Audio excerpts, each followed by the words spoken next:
Bonjour, bienvenue, ça va, vous allez bien? Moi ça va, honnêtement. Attendez, je bois juste de l'eau, j'arrive en fait. Désolé. Écoutez, il fait chaud, il fait beau. Oui, donc ça va. Là, je suis tout de noir vêtu, comme ça, avec ma chemise. J'ai l'impression d'être Sirius Black dans Harry Potter. Je suis professeur contre les forces du mal. Littéralement contre les forces du mal. Euh, oui. Honnêtement, si j'étais dans Harry Potter, je sais pas dans quelle house je serais. Sûrement Serpentard.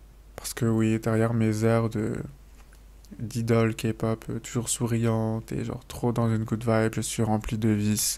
Et ça, je pense que le chapeau qui décide là qui va où, l'aurait vu en moi. Il m'aurait envoyé chez Serpentard. Quoique, en fait, je pense que je serais nulle part. Parce que c'est vrai que dans Harry Potter, il n'y a pas tant de... Il n'y a pas tant d'arabes en fait. Donc, je pense que j'aurais fini homme à tout faire ou homme de ménage. Je sais pas, j'aurais nettoyé les balais après les matchs de Quidditch, genre un truc comme ça. Euh... Ouais. C'est que Poudlard, c'est pas tant l'école la plus diversifiée. J'en parle parce que c'est le prochain thème de d'une vidéo ASMR. Peut-être qu'elle sera sortie d'ailleurs, je pense, quand cette vidéo sera sortie. Quoique...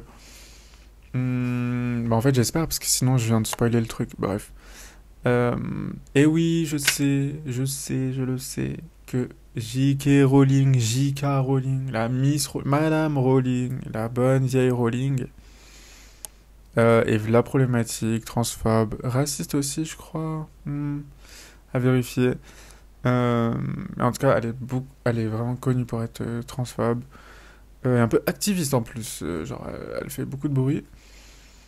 Et donc là, il y a pas longtemps, j'ai cru comprendre que en plus, donc tout l'argent qui était lié un peu à Harry Potter, donc tout ce qui est un peu les marchandises, le merchandising, sûrement d'autres trucs officiels qui sont du coup liés à la franchise Harry Potter, tout cet argent-là, elle allait genre l'investir dans une espèce de, j'ai pas trop compris, une espèce d'association de trucs à la montée, mais qui, du coup genre v'là transphobe.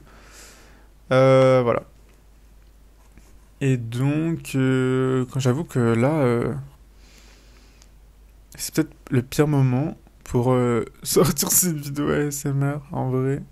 En fait, hmm, j'ai vraiment réfléchi pendant longtemps, j'étais en mode, est-ce qu'en fait, c'est une bonne idée? Est-ce que c'est pas un peu problématique de faire une vidéo ASMR Poudlard? Je suis un peu en mode, bon, c'est quand même plus problématique de faire une vidéo ASMR Poudlard, en même temps, c'est pas comme ça qu'on s'en sort. On peut pas être en mode... en mode, j'ai une mauvaise note, mais toute la classe, elle a eu une mauvaise note, en fait. C'est pas une excuse. Un petit peu, quelque part, ouais. Le truc, c'est que Harry Potter, comme d'autres œuvres, mais surtout Harry Potter, je pense que vraiment Harry Potter, pour le coup, c'est. En fait, c'est tellement énorme. Mais genre, énorme, c'est genre pharaonique. C'est-à-dire qu'en fait, quand des aliens viendront nous voir, peut-être dans quelques temps, que ce soit dans 10 ans ou dans 200 ans, eux-mêmes connaîtront Harry Potter. C'est ça le truc, en fait. C'est que c'est tellement ancré dans notre culture mainstream qu'en fait, on peut pas passer à côté. Et c'est pas une excuse en mode bon bah voilà, c'est trop connu, du coup j'ai pas le choix. C'est juste que parfois,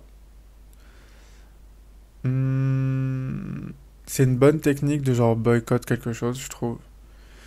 Euh, mais là, un peu l'espèce de boycott culturel d'Harry Potter, évidemment de pas faire la promo des livres ou de regarder des films, et en mode genre c'est génial, ou de genre d'acheter, je sais pas, des t-shirts Harry Potter officiels pour que l'argent genre revienne à un.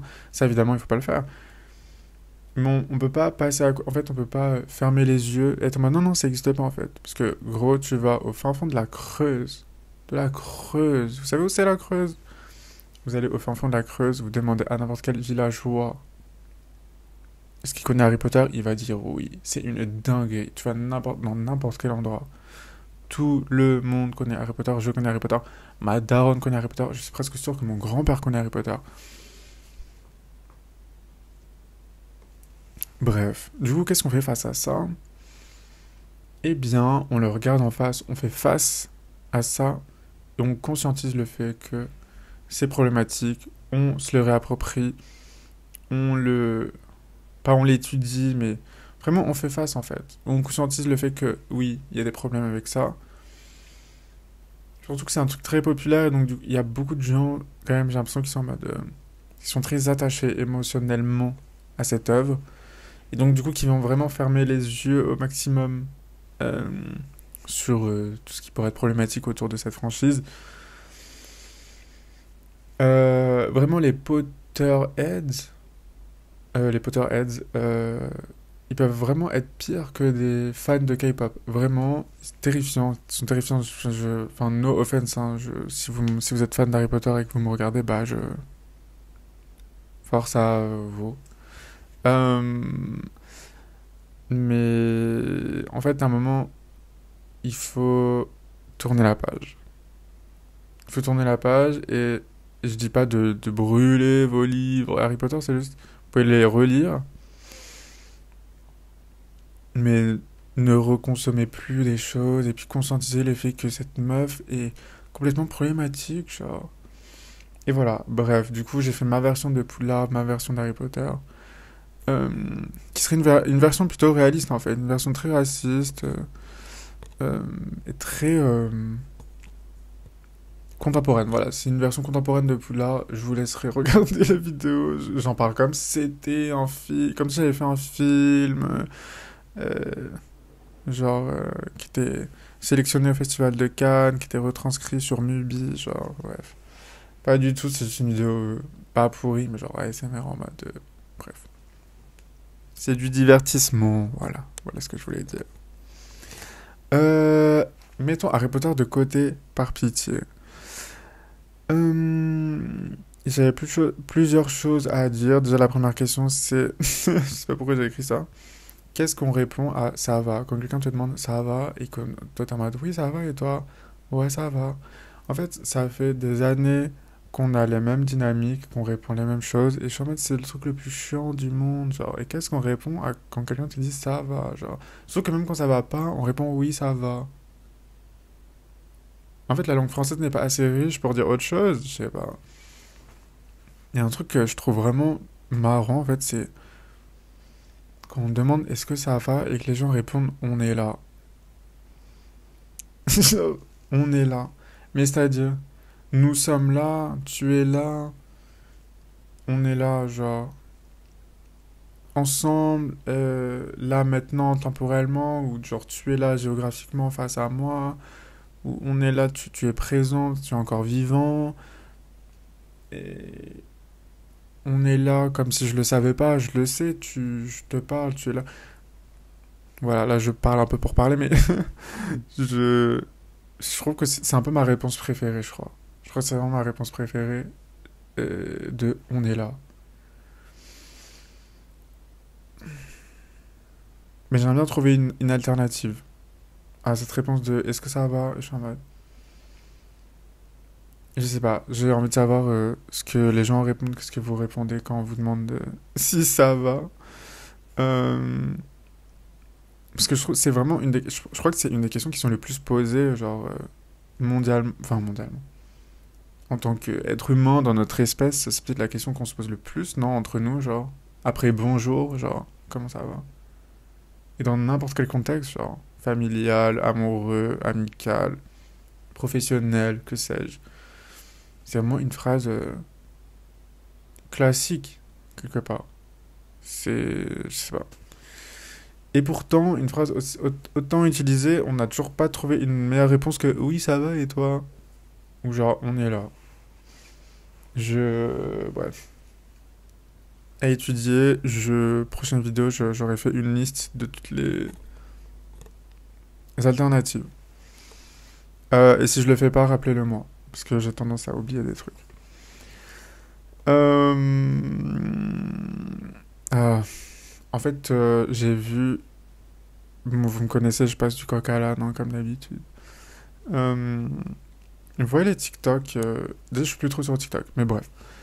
Vous voyez les TikTok des slides des gens qui mettent des images de. Un peu de vie, de classe moyenne, classe populaire, un peu province. Genre une Twingo ou un scénic, genre un familial. Des photos off lunch, la piscine à boules au McDo, euh, des maisons, genre les maisons en mode résidentiel, un peu déprimant, où genre elles se ressemblent toutes, Auchan, Jiffy, des trucs comme ça. Et genre cet ensemble d'images fait que c'est un peu déprimant. Genre on ressent un peu une ambiance déprimante quand on voit ces images-là. Euh, et souvent la légende, et même les commentaires après sous ces TikTok, c'est vraiment en mode j'espère ne jamais avoir cette vie, j'espère que j'aurai jamais cette vie, je ne veux pas avoir la même vie que mes parents, blabla, des trucs comme ça. Parce que là, ça dépeint un peu une espèce de style de vie vraiment routinier, lambda, de genre, d'une famille classique, enfin de genre, on vient de fonder une famille, on a un petit CDI, mais on est quand même en classe populaire moyenne, on va au flunch le samedi. Ouais, cette vie-là. Euh, et donc, au-delà du fait que il y a beaucoup de mépris de classe autour de ce type de... Parce que c'est un TikTok que je vois grave revenir assez souvent depuis longtemps, genre, depuis longtemps. Et puis souvent, en plus, avec une espèce de musique un peu genre...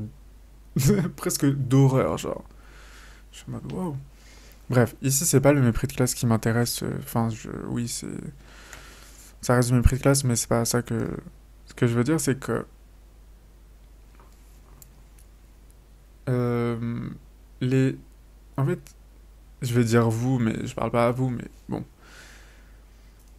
Quand vous dites, je ne veux pas de cette vie, je ne veux pas avoir cette vie, c'est ma phobie. Mais en fait, la vérité, c'est que vous vivez déjà cette vie-là, ou alors vous la préparez déjà. Je... En fait, il faudrait qu'on commence à parler de contexte esthétique, parce qu'on parle beaucoup de contexte politique, historique, économique. On parle jamais trop de contexte esthétique. Parlons de contexte esthétique. Euh, Peut-être qu'en fait, ces gens-là ont une Twingo, mais toi t'as une autre voiture. Ces gens-là vont au flunch, mais toi en fait tu vas dans tel resto, je sais pas où. Ces gens-là font des courses à Auchan, toi tu fais peut-être tes courses dans un autre supermarché. En fait, euh, vivre un style de vie plus esthétique, plus esthétisant que l'espèce de piscine à boules un peu déprimante du McDo de je ne sais quelle province ne fait pas de vous des gens qui ont un chemin différent que ces gens-là juste qui en fait bah vivent selon les règles du capital et qui ont choisi une vie oui routinière, sûrement sereine, oui et et c'est ok en fait. Et je trouve qu'il y a vraiment cette espèce d'illusion de croire que parce que on fait ses courses dans un supermarché plus esthétisant, qu'en fait euh, notre maison elle est un peu plus belle ou que en fait on est dans telle voiture qui est un peu plus ergonomique, qui nous fait croire qu'on n'a pas un chemin tout aussi classique et tout aussi déprimant, genre que ces ensembles d'images qu'on voit passer sur TikTok, etc., qui dépeint une vie d'un style de vie d'une classe moyenne en province, que sais-je. Et ça, je trouve que c'est vraiment le tour de magie, genre, vraiment le piège, espèce vraiment de masque euh, que le marketing, que les publicités, que le capitalisme, genre, a réussi à faire rentrer dans notre cerveau, c'est de tout rendre esthétisant, tout rendre esthétique pour rendre nos expériences plus agréables et du coup nous faire croire que en fait, c'est un peu plus agréable de consommer. On a l'impression d'être un consommateur autre, on a l'impression de consommer différemment, d'être comme si on était un consommateur premium, genre. Vous voyez ce que je veux dire? Et je trouve que ça se voit on regarde l'évolution genre des supermarchés, genre des architectures des supermarchés, même de la lumière des supermarchés, des logos des marques, genre. Euh, de même comment les fast-food comme genre Flunch, McDo, des trucs comme ça. Genre comment McDo esthétiquement a évolué depuis genre 2005, pardon, 2005 à genre aujourd'hui. Rien à voir, rien à voir, genre. Évidemment qu'aujourd'hui, avec notre œil de genre 2025, les McDo en 2005, c'est terrifiant, genre.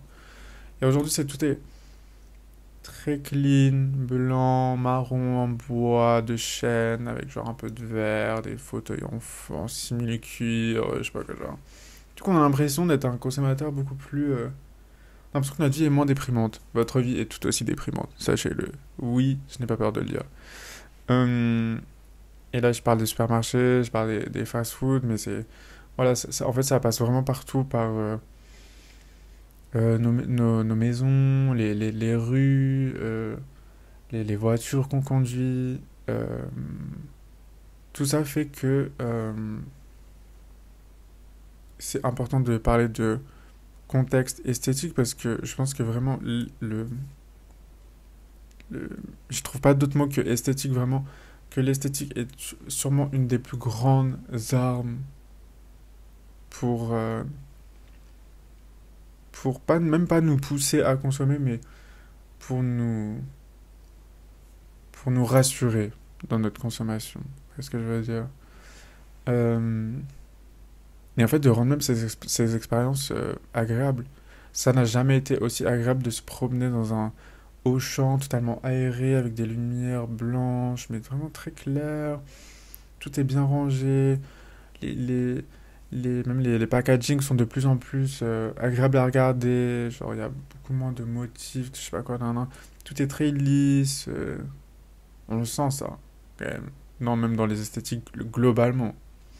Comme les marques ont toutes des logos en Helvetica, euh, comme je dis encore une fois, McDo. Moi, je vais pas au McDo, mais genre, comme McDo a perdu de toutes ses couleurs, de ces trucs avec le espèce de clown là, jaune et rouge et blanc, qui était terrifiant, genre. Et aujourd'hui, les McDo, ça ressemble presque à des espèces de restos un peu bio, alors que MDR, genre. MDR, vous êtes un McDo en fait.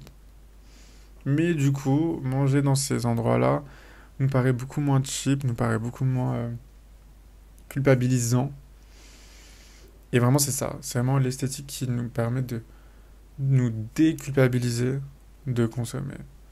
Euh, et c'est pour ça que du coup, quand je parle de ces TikTok, je dis, vous avez la même vie que ces gens-là en fait. Vous avez la même vie que ces gens-là, sauf que la vôtre est peut-être un peu plus esthétisée, mais c'est les mêmes chemins. C'est deux mood boards, mais c'est les mêmes chemins. Et puis au-delà de ça, contexte esthétique, évidemment que on regarde des images d'il y a 20 ans, bah forcément, c'est comme quand tu regardes une image de, je sais pas, de tes outfits il y a 10 ans, t'es un peu en mode, comment j'ai pu, comment j'ai pu porter ça en fait? C'est un peu la même chose. C'est un peu, ça sert à rien en fait de juger euh, les esthétiques 10 ans après. Par contre, ce qui est intéressant, c'est de voir comment ça a évolué et pourquoi ça a évolué comme ça.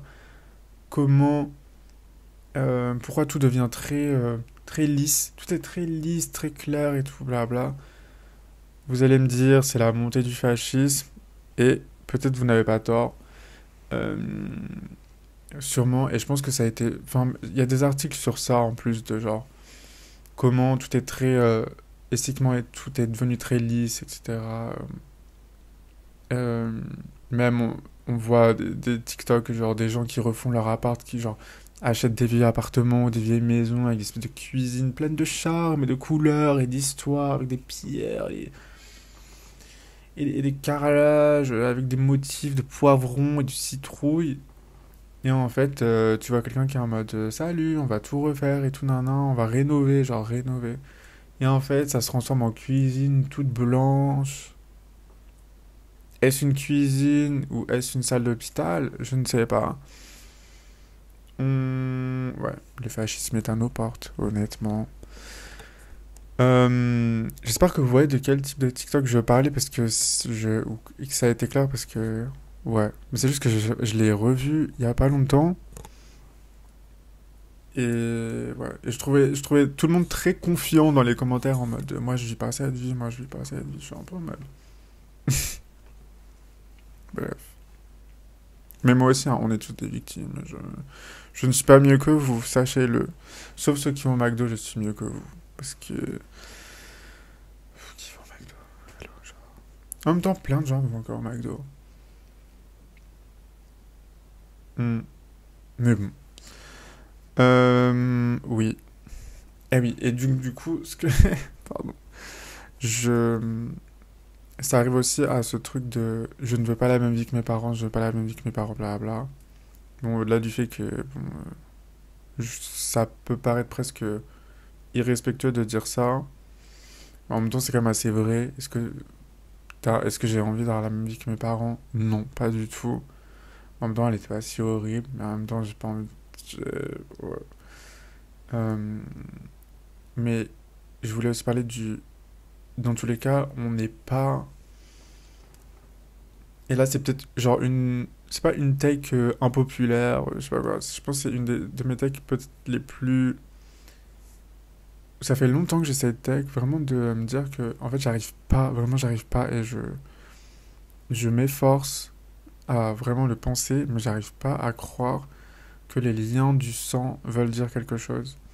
Et je dis pas, hein, je suis très proche de ma mère, je m'entends bien avec mon frère, j'ai pas tant de problèmes, hein, j'ai une famille très bien, c'est super. Mais j'arrive vraiment pas à croire aux liens du sang, et ça depuis longtemps. Et j'en ai reparlé avec un pote il y a pas longtemps. Et en fait, il y a aussi ce truc, je trouve, qui change de... euh, en espèce de... Quand on grandit, on est élevé par nos parents, enfin, si t'as de la chance, enfin, logiquement. Et puis ensuite, tu vas à l'école. Donc à l'école, tu rencontres d'autres personnes, d'autres types d'éducation, d'autres croyances, d'autres histoires, d'autres points de vue qui vont te nourrir, mais tu reviens toujours à la source, tu reviens à la maison, et tes parents, c'est vraiment genre ton, ton éducation principale quelque part. Donc eux sont censés, enfin, t'ont éduqué selon leurs croyances, selon leur point de vue, c'est-à-dire selon leur algorithme un peu. Euh, et puis ensuite tu grandis, et ensuite après le lycée, après genre école supérieure, blablabla, et en fait plus tu grandis, plus tu te nourris d'autres choses que l'éducation de tes parents, et puis au-delà de ça, Internet euh, fait que tu te nourris, tu t'éduques en tout cas aussi autrement par d'autres portes d'entrée que par tes parents. Moi, c'est ce qui est arrivé. Je pense quand j'étais au collège, genre euh, collège-lycée, plutôt collège. Quand c'était un peu, enfin collège-lycée, ouais. Quand c'était l'avènement de Tumblr, un peu Tumblr era, ça m'a vraiment éduqué. Pour le coup, ça m'a vraiment éduqué. J'ai l'impression que j'avais vraiment genre l'éducation de ma mère euh, et l'éducation d'internet, genre. Et que je prenais les deux et que je prenais selon les thèmes, je prenais ce qui m'arrangeait entre guillemets. Euh, et et ça m'a un peu enfin, c'était trop bien d'avoir cette espèce de... C'est pas une double éducation, c'est juste un ensemble de choses dont tu te nourris, qui est une éducation. C'est juste que c'est bien quand ça vient pas d'une seule porte d'entrée qui serait tes parents. Sauf qu'avant, en fait, on avait quand même accès à Internet quand même assez tard, entre guillemets. Euh, et qui était beaucoup plus compliqué. Il y avait les ordis avec l'unité centrale dans le salon, les taxiphones, genre au collège, au lycée, genre t'allais au CDI, mais en fait, t'essayais d'aller sur internet, mais il y avait la meuf du CDI qui arrivait derrière toi, qui était en mode ici c'est pour lire des livres ou étudier en fait, qu'est-ce que tu fais sur abo.fr? Moi, c'était pas possible. Et donc, sauf qu'aujourd'hui, bah, les, les adolescents ont accès à Internet beaucoup plus rapidement et donc ont accès à cette nouvelle porte d'entrée d'éducation beaucoup plus tôt et beaucoup plus rapidement. Et donc, je me posais vraiment la question de est-ce que plus le temps va passer, plus l'accès à Internet va être euh, accessible et aussi accessible très tôt, plus ces enfants vont être éduqués par autre chose que leurs parents, parce que enfin Internet ça éduque, ça l'algorithme quand elle fait ta connaissance, elle te lâche plus, et ensuite, elle te balance des choses sans, évidemment, en prenant en compte un peu ton identité, ton background, etc. Mais c'est aussi toi qui décides ce que tu vas aller picorer. Bref. Donc en fait, j'ai l'impression que plus le temps va passer, plus l'éducation des parents va être beaucoup moins, euh, pas majoritaire, mais beaucoup moins forte. Et qu'on va arriver à un stade où on va être avec des ados, je sais pas, des enfants, des ados, qui auront eu une éducation presque par eux-mêmes sur Internet. Une espèce de auto-éducation, genre. Et je trouve ça pas horrible. Je trouve ça pas plus mal. Euh, je trouve ça un peu horrible que les enfants aient accès à Internet et aux écrans, genre très tôt. Je trouve ça, du coup, aussi bien qu'ils aient accès à une éducation alternative, en tout cas autre que celle de leurs parents. Euh, et encore là, je parle vraiment de cadres familiaux classiques, genre t'as été éduqué, genre les gens prennent le temps de t'éduquer, parce qu'en fait il y a des darons qui n'ont pas le temps, ou il y a des parents seuls, ou il y a des gens qui s'en foutent, ou il y a juste des mauvais parents, je pense qu'il y en a même beaucoup des mauvais parents. Qu'est-ce qu'un un bon parent, bref. Mais du coup, forcément, quand t'as la flemme, que t'as pas le temps, et que tu laisses ton gosse avec un iPad, et qu'en fait, il va passer autant de temps sur un iPad qu'avec toi, et qu'il va en fait s'éduquer sur Internet, euh, qu'est-ce qui, qu'est-ce qui, qu'est-ce qui fait le lien en fait? Qu'est-ce qui vous reste en fait? De comment? Parce que moi, en tout cas, je parle vraiment de mon expérience personnelle, ce que je voyais sur Tumblr, de ce que je commençais à aimer, de genre, comment je me construisais, même en termes d'identité, etc., de mes passions, nan, nan, ça n'avait rien à voir. Ça n'avait rien à voir avec genre l'éducation que genre mes parents ont pu me donner ou que ma mère a pu me donner. Et j'avais aussi l'impression du coup, pas de m'auto-éduquer, mais en fait de me construire par autre chose et de me nourrir par autre chose. Et c'était assez excitant quand même. Euh, voilà. Et je pense que. En fait, je pense, mais ça c'est peut-être un peu too much. Mais je crois que il va falloir qu'on fasse une mise à jour. Qui suis-je pour dire ça? Justement, il va falloir qu'on fasse une mise à jour sur le concept de famille, de ce que c'est une famille, de ce que c'est être parent, de ce que c'est d'avoir un enfant, de ce que c'est d'éduquer des enfants. Je pense que le concept de famille, il va falloir le mettre à jour, ne serait-ce que dans un contexte écologique catastrophique. Bref.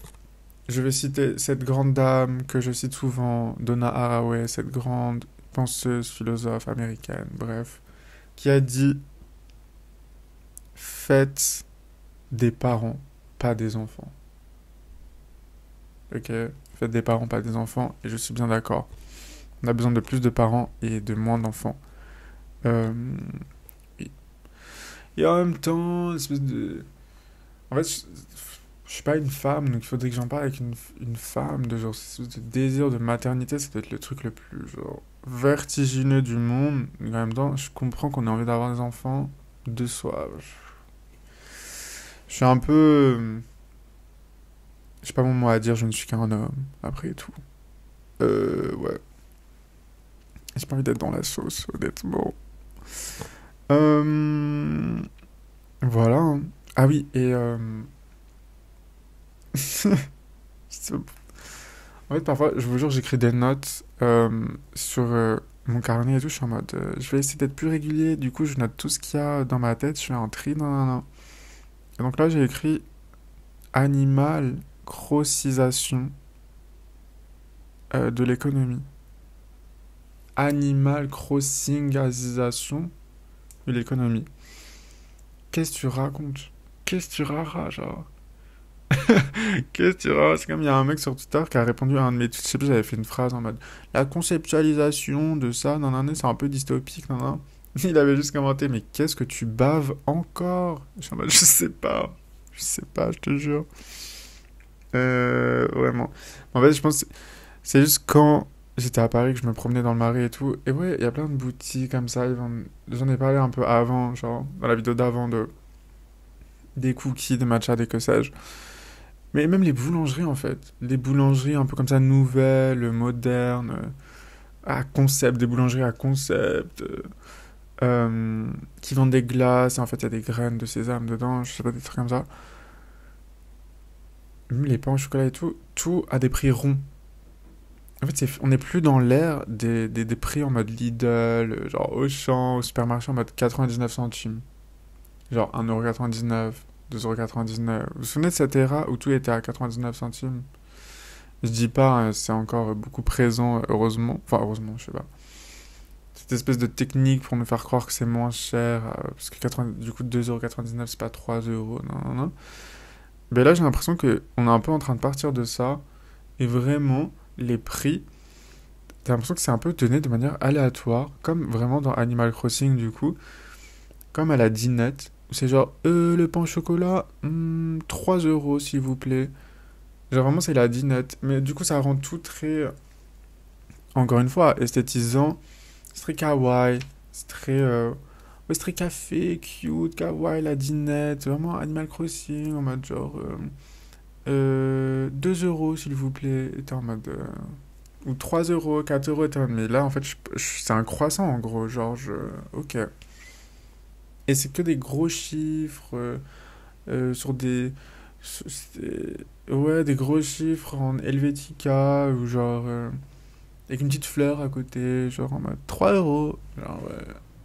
Et j'ai l'impression que le marais, c'est grave ça, en fait, que genre tout est à des prix un peu aléatoires, et je suis en mode, c'est hyper, c'est vraiment surréaliste, genre, c'est surréaliste, et ça romantise un peu. J'ai l'impression que ça,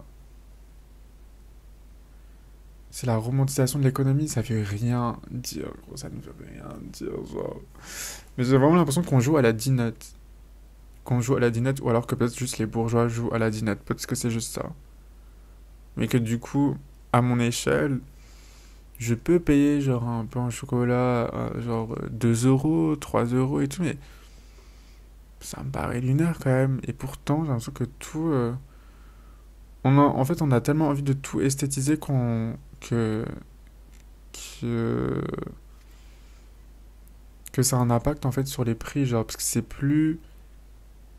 C'est pas que c'est plus esthétique, mais c'est plus romantique peut-être de dire des prix ronds, genre 3€, 2€, 1€, que genre 0,99 centimes, 1,99€. Genre c'est pas... c'est sûr c'est pas cool. C'est juste cheap en fait. Et en termes de marketing, ça donne pas envie, je sais pas. Peut-être, vous voyez ce que je veux dire? Ou c'est un peu flou? C'est un peu flou. Oui. Hmm. J'ai vraiment l'impression qu'on vit dans Animal Crossing, mais que le jeu il bug en fait. C'est horrible. Euh, hmm. Et aussi, ce qui est encore plus horrible, c'est que c'est que en fait, j'ai vu qu'il y avait une mise à jour sur Insta et maintenant on peut voir, il y a une transcription des messages vocaux sur Insta. En mode de, quand quelqu'un t'envoie un vocal, il y a le texte en dessous qui s'affiche. Donc en fait, t'as pas besoin d'écouter le vocal. Tu peux juste mettre la transcription et lire. Pourquoi? Pourquoi? Là, encore une fois, c'est vraiment la manière dont on est en train de lisser tout ce qu'il y a autour de nous et de rendre tout très plat, genre très plat comme ça. On va même plus s'écouter parler, on veut juste tout maintenant, savoir le message maintenant, tout de suite. Genre, et du coup on va lire. Non, ce qui est trop bien avec les vocaux, surtout les messages vocaux, c'est le ton, la tonalité, le- les espaces entre les mots, l'environnement sonore, genre le drama, la dramaturgie qu'il y a autour des messages vocaux quand tu veux raconter un truc, de suspense, même des mots choisis, comment ils sont dits, je sais pas, en fait, pour moi, c'est vraiment tout un art d'envoyer des vocaux. Moi, quand j'envoie des vocaux à mes potes, je le fais correctement. Je le fais correctement, je veux que ce soit au maximum une bonne écoute. pour eux, c'est la moindre des choses en tant qu'amis, je trouve.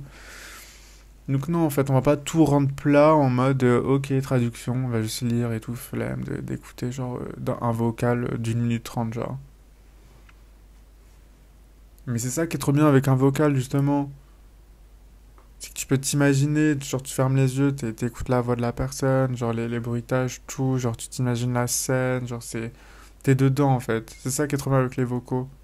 Et non, même ça, on nous l'enlève en mettant des transcriptions. Et j'ai vu un tweet du coup d'une personne qui était en mode ça me sauve la vie les transcriptions des messages vocaux. Au moins, j'ai pas besoin d'écouter genre 2 minutes de vocaux avec des nanani, genre, je sais pas quoi. Je veux. Si je voyais qu'un de mes potes tweetait ça, sachez que je le prendrais très mal. Genre vraiment très mal. En plus, moi, j'aime trop envoyer des vocaux. Bref. C'était un combat parmi un autre. Parmi les autres. Des combats vitaux. Euh, et j'avais écrit langue vivante qui vit, se transforme. C'était excitant. Et après, j'ai mis ça à making. En fait, je vais finir sur ça. Juste ce que je trouve vraiment excitant avec la langue et les mots, pour rester dans ce domaine-là, c'est que on peut choisir de... euh, on peut choisir vraiment d'en faire ce qu'on veut, et d'où vraiment le terme de langue vivante, vraiment de langue vivante, parce que vraiment la langue, c'est vraiment un être vivant qui évolue et qui est vraiment multiple. Et en fait, moi, ça me permet d'avoir le choix de, de prendre un ton à la France Culture, ou de parler comme si j'étais en train de me battre à Châtelet-Léal, de trouver intéressant le, la musicalité d'un Sammy King qui parle. Pour ceux qui connaissent pas Sammy King, je vous laisse aller voir. Qui est une des personnes les plus drôles vraiment de TikTok et globalement, je trouve. Euh, et en même temps, si j'ai envie de parler en franglais, je le fais. Et puis en même temps, on mélange des mots qui ont genre des sources qui viennent, je sais pas, de l'arabe ou genre d'autres argots. Et puis en même temps, on invente des mots, où on leur donne des nouveaux sens, dinguerie, master dinguerie. Qu'est-ce que c'est que ce truc, genre? Mais ça qui est trop bien avec la langue, et que c'est pour ça je pense que j'arrive pas à avoir tout le temps le même vocabulaire et le même langage. Genre, j'aime bien picorer un peu partout, et quitte à cosplayer un faux intellectuel, parce que je suis pas un intellectuel, genre. Mais essayer de cosplayer et puis ensuite de parler vraiment le pire français que tu puisses euh, entendre. Et je pense que par exemple, master dinguerie, ça devrait rentrer dans le dictionnaire en fait. Parce que ça fait partie de la culture. Je suis peut-être un peu perdu sur ce dernier thème. Mais ouais, ce que je veux dire, c'est ça qui est trop excitant quand on parle, les mots, les langages et tout, c'est qu'on peut tout mélanger, tout faire. C'est vraiment comme du cosplay, genre, c'est... Et oui. Et donc c'est pour ça que j'aime trop parler mal. Mais du coup, parler mal, c'est quoi? C'est parler mal en termes de conjugaison, de genre... de fautes d'orthographe et tout. Honnêtement, s'il y a vraiment un truc dont je m'en fous, c'est vraiment les conjugaisons, les fautes d'orthographe, etc. Ce n'est pas des fautes, c'est du style. Ok? C'est pas une répétition, c'est pas... en fait, si je fais une phrase et que, je sais pas, quelqu'un va être en mode, mais c'est pas français en fait. Je sais, c'est une figure de style, c'est comme ça que j'ai envie que... euh, c'est comme ça que j'ai envie d'utiliser la langue. Pourquoi? Parce qu'elle est vivante. Voilà. Euh, hmm, Voilà, en gros. Oui. Je... Sur ces belles paroles, je pense que je vais vous laisser. J'ai l'impression que c'était vraiment un podcast j'allais dire sous... J'ai l'impression que le pollen m'est monté au cerveau, vous voyez ce que je veux dire? Et je suis même pas allergique au pollen, bref. Euh, Sur ce, on se dit bientôt. Là, j'essaye vraiment d'être régulier. Et peut-être... hmm, non, bon, on verra, je dirai ça au prochain truc. Mais j'hésite à faire un truc et je suis pas sûr. Bref, je vous demanderai plus tard. Sur ce, prenez soin de vous et buvez de l'eau et oui, gardez les yeux ouverts et parlez comme vous le voulez, même si c'est pas très français. À bientôt.